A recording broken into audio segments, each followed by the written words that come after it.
Totoo nga pala yung sabi ng mga magulang natin dati. Mahirap kumita ng pera.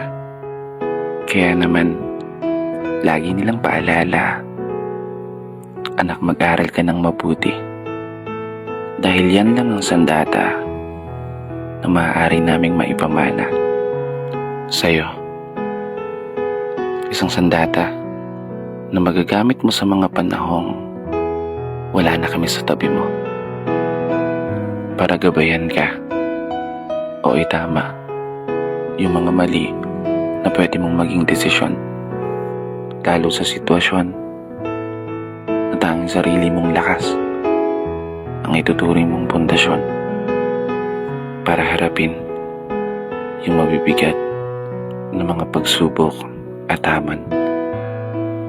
Tama talaga kayo. Tama lahat ng mga sinabi niyo.